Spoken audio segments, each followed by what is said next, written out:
Hi, എല്ലാവർക്കും നമസ്കാരം. അപ്പം നമുക്ക് ചെമ്പരന്തൂർ പൂവിലെ സച്ചിയുടെയും രേവതിയുടെയും നാളത്തെ നല്ലൊരു കഥ കേൾക്കാം. എല്ലാ ദിവസവും ഉച്ചയ്ക്ക് തന്നെ ചാനലിലൂടെ വീഡിയോ അപ്ലോഡ് ചെയ്യുന്നതാണ്. എൻ്റെ ചാനൽ ആദ്യമായി കാണുന്നവരാണെങ്കിൽ ഒന്ന് സബ്സ്ക്രൈബ് ചെയ്യണേ. വീഡിയോ ഇഷ്ടപ്പെടുവാണെങ്കിൽ ലൈക്ക് ചെയ്യണേ, കമൻറ്റ് ചെയ്യണേ. നമ്മുടെ ശ്രുതിയും അഭിലാഷ് സാറ് കൊടുത്ത 10 ലക്ഷം രൂപ പ്രോഫിറ്റ് കിട്ടിയ പൈസയ്ക്ക് ചന്ദ്രമതിക്ക് ഗോൾഡും രവീന്ദ്രന് ഡ്രസ്സും എല്ലാം മേടിച്ച് വീട്ടിൽ കൊണ്ടുവരികയാണ്. അതിനുശേഷം മറ്റൊരു സന്തോഷ വാർത്തയും എല്ലാവരും അറിയിപ്പിക്കുന്നു. 5 കോടി രൂപ വിലമതിക്കുന്ന ഒരു ബംഗ്ലാവ് ഞങ്ങൾ സ്വന്തമാക്കാൻ പോവുകയാണ് എന്നൊക്കെ പറഞ്ഞു. ഇതെല്ലാം കേൾക്കുന്ന ചന്ദ്രമതിക്ക് വളരെയധികം സന്തോഷമാകുന്നു. ചന്ദ്രമതി ശ്രുതിയും ഒരുപാട് പൊഴുത്തുകയും കെട്ടിപ്പിടിക്കുകയൊക്കെ ചെയ്തിട്ട് അവിടെ വരാണ് നമ്മൾ ഇന്നലെ കഥ പറഞ്ഞ് അവസാനിപ്പിച്ചത്. അതിൻ്റെ തുടർഭാഗമാണെന്ന് പറയുന്നത്. ശ്രുതിയുടെ അമ്മ വിമലാമ്മ രാത്രിയിൽ സ്വപ്നം കണ്ട് ഞെട്ടി ഉണരുകയാണ്. ശ്രുതി കള്ളത്തരം മറച്ചു വെച്ച്, അതായത് ഒരു കുഞ്ഞിൻ്റെ അമ്മയാണെന്നുള്ള കാര്യം മറച്ചു വെച്ചതിൻ്റെ സത്യം ചന്ദ്രമതി അറിയുന്നു. അതിനുശേഷം ശ്രുതിയും ചന്ദ്രമതിയും ചേർന്ന് ശ്രുതിയെ വീട്ടിൽ നിന്ന് വലിച്ചിറക്കി പുറത്താക്കുന്ന സ്വപ്നമാണ് കാണുന്നത്. അത് കാണുന്ന വിമലാമ്മ നല്ല രീതിയിൽ ഭയപ്പെടുന്നുണ്ട്. അതിനുശേഷം മോനെ നോക്കുന്നു. ആദ്യം നല്ല ഉറക്കമാണ്. വെളുപ്പം രാവിലെ സമയമായതുകൊണ്ട് തന്നെ വിമലാമ്മയ്ക്ക് നല്ല ടെൻഷനും ഉണ്ട്. രാവിലെ തന്നെ ഒരു ജോത്സ്യനെ കാണുന്നു. ജോത്സ്യൻ്റെ അടുത്ത് താൻ കണ്ട സ്വപ്നത്തെക്കുറിച്ച് പറയുന്നുണ്ട്. ഇത് വരാൻ പോകുന്ന എന്തെങ്കിലും വിപത്താണോ എന്ന് ചോദിക്കുമ്പോൾ കുട്ടിക്ക് സമയം വളരെ ദോഷമാണെന്നും പൈസ ഒരുപാട് കയ്യിൽ നിന്ന് നഷ്ടപ്പെടുമെന്നും ഒളിപ്പിച്ചു വെച്ച പല കാര്യങ്ങളും പലരും അറിയുമെന്നും ഒക്കെ പറയുന്നുണ്ട്. ഇതൊക്കെ കേൾക്കുന്ന വിമലാമ്മയ്ക്ക് നല്ല വിഷമമാവുന്നുണ്ട്. സ്വന്തം മകളുടെ ജീവിതം വലിയ അപകടത്തിലേക്കെന്നുള്ള ടെൻഷനുള്ളത് കാരണം എത്രയും പെട്ടെന്ന് അവളെ വിവരം അറിയിപ്പിക്കണമെന്ന് കരുതി മീരയും ശ്രുതിയും കാണാനായിട്ട് മീരയുടെ വീട്ടിൽ വരുന്നുണ്ട്. മീര ഫോൺ ചെയ്തതനുസരിച്ച് ശ്രുതി അവിടെ വരുന്നു. ശ്രുതി എടുത്ത് വിമലാമ്മ കാര്യങ്ങളെല്ലാം പറയുന്നു. മോളെ, നിൻ്റെ സമയം വളരെ ദോഷം പിടിച്ചൊരു സമയത്തൂടെയാണ് നീ ഇപ്പോൾ കടന്നു പോയിക്കൊണ്ടിരുന്നത്. അമ്മ വെളുപ്പം രാവിലെ ഒരു സ്വപ്നം കണ്ടു. ജോത്സ്യനെ പോയി കണ്ടപ്പോഴും നിൻ്റെ സമയം വളരെ മോശമാണെന്നാണ് പറയുന്നത്. നീ ഒരു അപകടത്തിലും പോയി ചാടരുത്. സാമ്പത്തികപരമായ കാര്യങ്ങളിലൊക്കെ വളരെയധികം ശ്രദ്ധ വേണം. കയ്യിൽ നിന്ന് പണം നഷ്ടപ്പെടുമെന്നൊക്കെ പറഞ്ഞിട്ടുണ്ട്. അതൊക്കെ ജോത്സ്യന്മാർ പണം അടിക്കാൻ വേണ്ടി വെറുതെ പറയുന്നതെന്നൊക്കെ ശ്രുതി പറയുന്നുണ്ട്. അല്ല മോളെ, ഇത് നമുക്ക് കുടുംബ ജോത്സ്യൻ്റെ അടുത്ത് ഞാൻ പോയി സംസാരിച്ചത്, നിനക്ക് നല്ല ശ്രദ്ധ വേണമെന്നൊക്കെ പറയുന്നു. പക്ഷേ ശ്രുതി അതൊന്നും വലിയ കാര്യമാക്കുന്നില്ല. അതിനുശേഷം ശ്രുതിയും കൂടി അവർ ആനന്ദം പറഞ്ഞ് ബംഗ്ലാവിലോട്ട് പോകുന്നുണ്ട്. ശ്രുതി വരാൻ അല്പം വൈകും. ആനന്ദിനെയും കൂട്ടിക്കൊണ്ട് ശ്രുതിയാണ് ബംഗ്ലാവിലോട്ട് ചെല്ലുന്നത്. ആനന്ദിനെയും കൂട്ടി ബംഗ്ലാവിലോട്ട് വരുന്ന ശ്രുതി ഫ്രണ്ട് വ്യൂ കാണുമ്പോൾ തന്നെ ഭയങ്കരമായിട്ട് അങ്ങ് ഇഷ്ടപ്പെടും. അപ്പോഴത്തേക്ക് ആനന്ദ് എല്ലാ സ്ഥലങ്ങളൊക്കെ കാണിച്ചു കൊടുക്കുകയാണ്. അതിനുശേഷം വീടിൻ്റെ ഉടമസ്ഥൻ എന്ന് പറഞ്ഞൊരു ഭാര്യയും ഭർത്താവും കൂടി അങ്ങോട്ട് കയറി വരുമെന്ന് പറയുമ്പോൾ പറയും, എൻ്റെ വൈഫ് വന്നിട്ടില്ല. വൈഫ് വന്നതിന് ശേഷം അകത്തോട്ട് കയറി കാണാമെന്ന് പറയും.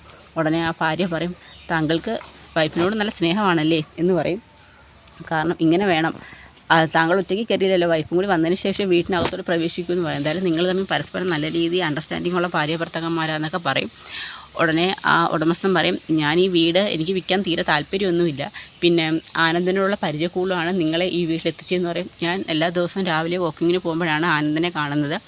അങ്ങനെ ആനന്ദിൻ്റെ അടുത്ത് ഞാൻ ഇങ്ങനെ സംസാരിച്ചപ്പോൾ പറയുന്നു, ഇങ്ങനെ വീട് കൊടുക്കുന്നെങ്കിലും നല്ല വിദ്യാഭ്യാസവും നല്ല ബിസിനസ്സൊക്കെ ചെയ്യുന്ന നല്ല ചെറുപ്പക്കാർ കൊടുക്കണമെന്നാണ് എൻ്റെ ആഗ്രഹം. കാരണം ഞാൻ ബിസിനസ് ചെയ്താണ് ഇത്രയും വലിയൊരു നിലയിലെത്തിയത്. അപ്പോൾ വീട് വാങ്ങുന്നവർക്കും അതേപോലൊരു ഇതായിരിക്കണമെന്നൊക്കെ പുള്ളി പറയും. അപ്പോഴത്തേക്കാണ് ശ്രുതി അങ്ങോട്ട് വരുന്നത്. ശ്രുതിയെ കാണുമ്പോൾ ശ്രുതി പരിചയപ്പെടുത്തും, ഇതാണ് എൻ്റെ വൈഫ് ശ്രുതി എന്ന് പറയും. എന്തായാലും നിങ്ങൾ വലിയ ലക്കിയാണ്, നിങ്ങളോട് വളരെ സ്നേഹമുള്ള ഭർത്താവാണ്. ഞങ്ങൾ അകത്തോട്ട് ക്ഷണിച്ചിട്ട് പോലും നിങ്ങൾ വന്നിട്ടേ അകത്തോട്ട് കയറത്തോളം എന്നൊക്കെ പറയും. ഇതൊക്കെ കേൾക്കുമ്പോൾ ശ്രുതിക്കൊക്കെ ഭയങ്കര സന്തോഷവും. കാരണം ശ്രുതി തന്നെ ഭയങ്കരമായിട്ട് കെയർ ചെയ്യുന്നുണ്ടെന്നൊക്കെ ആൾക്കാർ മനസ്സിലാക്കിയല്ലോ. അങ്ങനെ അകത്തോട്ട് കയറുമ്പോൾ അവരുടെ അടുത്ത് പറയും, ഇത് 5 കോടി രൂപ വിലമതിക്കുള്ള ബംഗ്ലാവാണ്, ഞാൻ നിങ്ങൾക്കിത് ആയിട്ട് മാത്രമാണിത് 3 കോടി രൂപയ്ക്ക് വിൽക്കുന്നതെന്ന് പറയും. അപ്പോൾ ശ്രുതി ചോദിക്കും, 3 കോടി രൂപയ്ക്ക് അപ്പോൾ നിങ്ങൾക്ക് നഷ്ടമല്ലയെന്ന് പറയും. അതിൽ നഷ്ടമാണ്, ഞാനിത് മേടിച്ചത് 2 കോടി രൂപയ്ക്കാണ്, 3 കോടിക്ക് വിറ്റാലും എനിക്ക് ലാഭം തന്നെ, പക്ഷേ 5 കോടി വില മതിക്കും എന്ന് പറഞ്ഞാന്ന് പറയും. അങ്ങനെ അപ്പോൾ എങ്ങനെ പൈസയുടെ കാര്യങ്ങളൊക്കെ പറയും. അപ്പോൾ പറയും, നിങ്ങൾക്ക് മുഴുവൻ ക്യാഷും അത്രയും വലിയൊരു എമൗണ്ട് ഞങ്ങളുടെ ഇപ്പോൾ എടുക്കാൻ, ഞങ്ങൾ ബിസിനസ്സൊക്കെ ഒന്ന് ഡെവലപ്പായി വരുന്നതേ ഉള്ളൂ. ഒരു കാര്യം ചെയ്യാം, അങ്ങനെയാണെങ്കിൽ ഒരു 50 lakhs ആദ്യം അഡ്വാൻസ് തരാൻ പറയും. അത്രയും കാണത്തില്ല, 30 lakhs തരാമെന്ന് ശ്രുതി പറയും. എങ്കിൽ ശരി, അങ്ങനെ ആവട്ടെ, ഞങ്ങൾ സ്ഥിരം പോകുന്നൊരു ക്ഷേത്രമുണ്ട്, അവിടെ കൊണ്ട് തന്നാൽ മതിയെന്ന് പറയും. ഞങ്ങൾ അങ്ങോട്ട് വരാം, എല്ലാത്തിനും ഈശ്വരൻ സാക്ഷിയാവട്ടെ എന്ന് പറയും. അങ്ങനെ അതെല്ലാം പറഞ്ഞുറപ്പിച്ച് വീടെല്ലാം കൊണ്ടുനടന്ന് കാണിക്കും. എന്നിട്ട് പറയും, നിങ്ങൾ 30 ലക്ഷം രൂപ എനിക്ക് അഡ്വാൻസ് തരുമ്പം ഈ താക്കോൽ ഞാൻ നിങ്ങളെ ഏൽപ്പിക്കും, പിന്നെ നിങ്ങൾക്ക് വന്ന് ഇവിടെ താമസിക്കാം, ബാക്കി കാശ് തരുമ്പം നിങ്ങൾക്ക് ഇവിടെ സ്ഥിരതാമസമാക്കാമെന്നൊക്കെ പറയും. പിന്നെ ഞാൻ ഒരു ഓഫറും കൂടി വെക്കുന്നുണ്ട്, നിങ്ങൾക്ക് മാത്രമല്ല നിങ്ങളുടെ റിലേറ്റീവ്സിനും വന്ന് ഇവിടെ താമസിക്കാമെന്ന്, നല്ല സൗകര്യമുള്ള വീടാണെന്നൊക്കെ പറയും. ഇത് കേൾക്കുമ്പോൾ ശ്രുതിക്കും ഭയങ്കര സന്തോഷമാവും. അങ്ങനെ ഇവരെയും കൂട്ടിക്കൊണ്ട് ആനന്ദനങ്ങ് തിരിച്ചു പോവുകയാണ്. ആ സമയത്ത് ആ ഭാര്യയും ഭർത്താവും കൂടി നിന്ന് ചിരിക്കുകയാണ്. കാരണം അവരുടെ തട്ടിപ്പുകാരാണ്. 50 ലക്ഷം കിട്ടിയാലും അവർക്ക് ലാഭമാണ് അതിനകത്ത്. കാരണം അവരുടെ അടുത്ത് പറയും, കണ്ടോ ഇവർ ശരിക്കും ഒരു മണ്ടന്മാർ തന്നെ. കാരണം കുറേ ഡോക്യുമെൻറ്റ്സ് എന്ന് പറഞ്ഞ് കുറേ പേപ്പേഴ്സൊക്കെ കാണിച്ചിട്ടുണ്ടായിരുന്നു, അതെല്ലാം വ്യാജമാണ്. പക്ഷേ ശ്രുതിക്കും അതൊന്നും മനസ്സിലായില്ല. എന്നിട്ട് പറയും, ഈ 30 ലക്ഷം രൂപ നമുക്ക് അവർ തന്നു കഴിഞ്ഞ് എത്രയും പെട്ടെന്ന് പൈസയും കൊണ്ട് ഇവിടുന്ന് പോകണം, അതിനുശേഷം മറ്റ് ബാംഗ്ലൂരിലും ഇതേ സമാനമായ തട്ടിപ്പ് നടത്തണമെന്ന് പറയും. അങ്ങനെ അവർ നിങ്ങൾ ചിരിക്കുകയാണ്, ഇവരെ പറ്റിച്ചല്ലോ എന്നുള്ളൊരു അർത്ഥത്തിൽ. പിന്നെ കാണിക്കുന്നത് നമ്മുടെ രേവതിയാണ്. രേവതി മണ്ഡപമൊക്കെ അലങ്കരിച്ച് കൊടുത്തില്ലായിരുന്നു. അപ്പോൾ അവിടെ ചെല്ലുമ്പം ആൾ വിളിച്ച് പറയും, ഇങ്ങനെ നിങ്ങൾ ചെയ്ത വർക്കൊക്കെ എല്ലാവർക്കും ഇഷ്ടപ്പെട്ടു, വളരെ നല്ല രീതിയിൽ നിങ്ങൾ ചെയ്തു. ഇതിൻ്റെ ബാക്കി പേയ്മെൻറ്റാണ് 8000 രൂപ എന്ന് പറഞ്ഞുകൊണ്ട് ബാക്കിയുള്ള 8000 രൂപയും രേവതിയുടെ കൈ കൊടുക്കും. രേവതിക്ക് വലിയ സന്തോഷമാവും.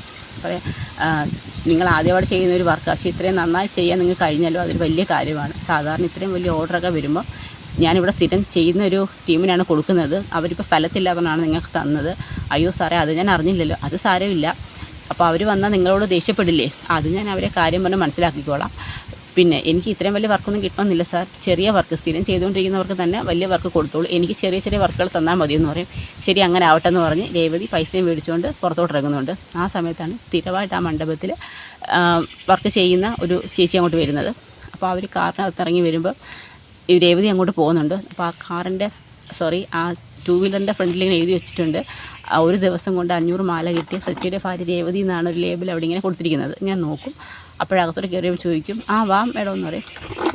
ഇപ്രാവശ്യം എനിക്ക് തരാതെ നിങ്ങൾ മറ്റൊരാൾക്ക് വർക്ക് കൊടുത്തല്ലേ? അയ്യോ, അത് നിങ്ങൾ സ്ഥലത്തില്ലായിരുന്നോണ്ടല്ലേ മേഡം എന്ന് പറഞ്ഞു. എന്നിട്ട് ചോദിക്കും, എങ്ങനെയുണ്ട് അവർ ചെയ്ത വർക്ക്? മേഡം കയറി നോക്കാൻ പറയും. നോക്കുമ്പോൾ നല്ല ഭംഗിയായിട്ടൊക്കെ അലങ്കരിച്ചിട്ടേക്കുന്നു, ഇനി വരുന്ന വർക്ക് നിങ്ങൾക്ക് തന്നെ തരാം, അവർക്ക് ചെറിയ ചെറിയ വർക്ക് മതിയെന്നൊക്കെ പറയും. അങ്ങനെ രേവതി ആ സ്ത്രീയെ നോക്കുന്നുണ്ട്. രേവതിക്ക് പക്ഷേ അവരെ മനസ്സിലാവുന്നൊന്നും ഇല്ലല്ലോ. അങ്ങനെ അതെല്ലാം കഴിഞ്ഞ് രേവതി വീട്ടിലോട്ട് വരുന്നുണ്ട്. വീട്ടിലോട്ട് വരുന്ന സമയത്ത് കുറച്ച് സ്വീറ്റ്സൊക്കെ വാങ്ങിച്ചുകൊണ്ടാണ് വരുന്നത്. ആ സമയത്ത് ചോദിക്കും, ഇതെന്താ മോളെ സ്വീറ്റ്സൊക്കെ? അത് അച്ഛൻ എൻ്റെ വർക്ക് ചെയ്തതിൻ്റെ ബാക്കി പൈസയും തന്നു, പിന്നെ കുറച്ച് സ്വീറ്റ്സും കൂടി കൊണ്ടുപോകുമെന്ന് പറയും. അങ്ങനെ ഒരു ലഡുവൊക്കെ എടുത്ത് രവിക്ക് കൊടുക്കും. അപ്പോഴത്തേക്ക് ചന്ദ്രമതി വന്നിട്ട് പറയും, എടി നീയുള്ള മധുരം എല്ലാം കൂടി കൊടുത്ത് അദ്ദേഹത്തിന് ഷുഗർ പേഷ്യൻ്റ് ആക്കുമെന്ന് നോക്കും. എന്തോ ചന്ദ്ര ചെയ്തു, ഒരു ലഡു വെച്ചെന്ന് വെച്ചാൽ ആരും ഷുഗർ പേഷ്യൻ്റ് ഒന്നും ആവത്തില്ലെന്ന് പറയും. അല്ലെങ്കിൽ നിങ്ങൾക്ക് ഇവിടെ എന്ത് തന്നാലും അമൃതാണല്ലോ എന്ന് പറയും. അങ്ങനെ എങ്കിൽ നീ വായെന്ന് പറഞ്ഞു, എന്തോത്തിന് എനിക്കൊന്നും വേണ്ടെന്ന് പറയും. വാ തുറക്കും ചന്ദ്ര എന്ന് പറഞ്ഞാൽ വാ തുറക്കുമ്പോഴത്തേക്കും ലഡു എടുത്ത് വായിലങ്ങ് വെച്ച് കൊടുക്കും, പിന്നെ മിണ്ടത്തില്ല. അപ്പോഴത്തേക്കാണ് നമ്മുടെ സച്ചി അങ്ങോട്ട് വരുന്നത്. സച്ചി ചോദിക്കും, ഇതെന്താ എല്ലാവരും ലഡുവൊക്കെ വെച്ചുകൊണ്ട് നിൽക്കുന്നത്? അത് സച്ചിയേട്ടാ, എനിക്ക് ബാലൻസ് പൈസ കിട്ടി, അതിൻ്റെ സന്തോഷത്തിലാണ് സ്വീറ്റ്സ് മേടിച്ചെന്ന് പറയും. അങ്ങനെ സ്വീറ്റ്സൊക്കെ കൊണ്ട് കൊടുക്കും. അങ്ങനെ ബാലൻസ് പൈസയും സച്ചി ഏൽപ്പിക്കുന്നുണ്ട്. സച്ചി അത് മേടിച്ച് വയ്ക്കും. ഉടനെ റൂമിലോട്ട് ചെല്ലുമ്പം പറയും, സച്ചിയേട്ടാ ഇതുപോലെ 2 വർക്ക് കിട്ടിയാൽ മതി, നമ്മുടെ കടങ്ങളൊക്കെ തീരും, നമുക്ക് മുകളിൽ റൂം കെട്ടാം എന്നൊക്കെ പറയും. ഈ പൈസ കുഞ്ചിയിലിടാൻ പറയും. അങ്ങനെ പൈസ കൊണ്ട് കൊടുക്കും.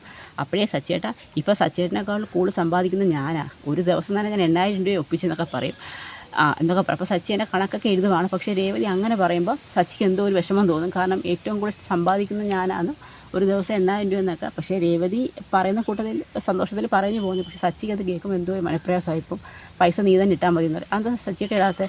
സച്ചിയേട്ടൻ ഇവിടെ നിന്ന് എഴുന്നേക്കാൻ ബുദ്ധിമുട്ടുള്ളതുകൊണ്ടായിരിക്കും, ഇങ്ങനെ ഒരു മടിയൻ എന്ന് പറഞ്ഞുകൊണ്ട് ആ പൈസ കുടിച്ചെന്ന് അതിലിടുവാണ്. പിറ്റേ ദിവസം രാവിലെ രേവതി എഴുന്നേറ്റ് കുളിച്ച് ഫ്രഷായിട്ടൊക്കെ വന്ന് ബെഡിൽ നോക്കുമ്പോൾ സച്ചിയെ കാണത്തില്ല. എല്ലായിടത്തും നോക്കും, ടെറസിലും മുറ്റത്തും ഗാർഡനിലൊക്കെ നോക്കുമ്പോൾ എവിടെയും കാണത്തില്ല. അപ്പോഴത്തേക്ക് രവീന്ദ്രൻ മോർണിംഗ് വാക്കിംഗ് കഴിഞ്ഞ് വരും. അച്ഛാ സച്ചേട്ടനെ കണ്ടായിരുന്നോ? ഇല്ല കണ്ടില്ല. അല്ല സച്ചേട്ടനെ ഞാൻ ഇവിടെ നോക്കി കണ്ടില്ലെന്ന് പറയും. അവൻ അർജൻറ്റായിട്ടുള്ള ട്രിപ്പും വന്ന് കാണാം, അങ്ങനെ പോയായിരിക്കും. എൻ്റെ അടുത്ത് പറയാതെ അങ്ങനെ എവിടെയും പോകത്തില്ലല്ലോ. എന്തെങ്കിലും മോൾ കുളിക്കാൻ കയറിയതല്ലായിരുന്നു, ആ സമയത്ത് അങ്ങനെ ആയിരിക്കുമെന്ന് പറയും. വിളിച്ചു നോക്കി ഫോണിൽ കിട്ടുന്നില്ലെന്ന് പറയും. അപ്പോൾ അവൻ തിരിച്ച് വിളിക്കും, മോൾ വിഷമിക്കാമെന്ന് പറയും. അങ്ങനെ രാവിലെ ബ്രേക്ക്ഫാസ്റ്റ് ഉണ്ടാക്കാൻ കിച്ചണിൽ കയറുമ്പോൾ ചന്ദ്ര അങ്ങോട്ട് വരും. ചന്ദ്ര ചോദിക്കും, ഇന്നെന്തോ ബ്രേക്ക്ഫാസ്റ്റിന്? ഇഡലി ഉണ്ടാക്കട്ടെ? ഇഡലിയൊന്നും എനിക്ക് വേണ്ട, പിന്നെ പൂരി ഉണ്ടാക്കട്ടെ? രാവിലെ പൂരി, നിൻ്റെ കെട്ടിയവന് പൂരി ഇഷ്ടമാണെന്ന് കരുതി രാവിലെ എണ്ണ പലഹാരമൊന്നും എനിക്ക് വേണ്ടെന്ന് പറയും. പിന്നെന്താ അമ്മേ, ദോശ ഉണ്ടാക്കട്ടെ? ദോശയ്ക്ക് സാമ്പാർ മതിയോ? സാമ്പാറല്ല ചട്നിയാണ്. എനിക്ക് ഉപ്മാവ് ഉണ്ടാക്കാമെന്ന് പറയും. ഉപ്മാവോ? സേമിയാണോ? അല്ല റവ ഉണ്ടാ? എനിക്ക് വേണ്ട, ഇഡലി ഉണ്ടാക്കിയാൽ മതിയെന്ന് പറയും. ഉടനെ നമ്മുടെ വർഷ കിടന്നങ്ങ് ചിരിക്കും. നീ എന്തിനാണ് ചിരിക്കുന്നത്? ആൻറ്റി, രേവതി ചേച്ചി ആദ്യമേ ചോദിച്ചില്ല ഇഡലി മതിയോ എന്നുള്ളത്. അപ്പോൾ ആൻറ്റിക്ക് ഓരോന്ന് പറഞ്ഞു. ഇപ്പോൾ അവസാനം മൂക്കി തൊടാൻ 3 വരത്തെന്ന് പറഞ്ഞ് പിന്നെയും കറങ്ങിയിട്ട് ഇഡ്ഡലി തന്നെ വന്നില്ലെന്ന് വെച്ച് വർഷം അങ്ങ് ചിരിക്കാൻ തുടങ്ങും. അപ്പോൾ നോർത്ത് ഇന്ത്യയിലൊന്നും ഇത്രയും വിവിധമായ ഫുഡൊന്നുമില്ല, വല്ല ചപ്പാത്തി വെജിറ്റബിൾ കറി എല്ലാം ഉള്ളത്. രേവതി ചേച്ചി ഇങ്ങനെ ഓരോരുത്തർ ഇഷ്ടത്തിനനുസരിച്ച് ഓരോ മെനു ഇങ്ങനെ ഉണ്ടായിക്കൊണ്ടിരിക്കുക എന്നൊക്കെ പറയും. അങ്ങനെ അവർ തമ്മിൽ സംസാരം നിൽക്കുന്നിടത്താണ് നമ്മുടെ നാളത്തെ കഥ അവസാനിക്കുന്നത്. അപ്പോൾ ഇനി സച്ചിക്ക് രേവതി പറയുന്നത് ചിലപ്പോൾ അത് ഹേർട്ട് ചെയ്ത് കാണും. ഇനി അതിൻ്റെ പേര് സച്ചി എങ്ങോട്ടെങ്കിലും പോയാണെന്നൊക്കെ ഉള്ളതിൻ്റെ വരും വിശേഷങ്ങളാണ് നമ്മളിനി വരും ദിവസങ്ങളിൽ കാണാൻ പോകുന്നത്. അപ്പോൾ അതിനെ നമുക്ക് കാത്തിരിക്കാം. വീഡിയോ ഇഷ്ടമായെങ്കിൽ ഒന്ന് സപ്പോർട്ട് ചെയ്യണേ. എല്ലാവർക്കും ഒരു നല്ല ദിവസം നേരുന്നു. നന്ദി.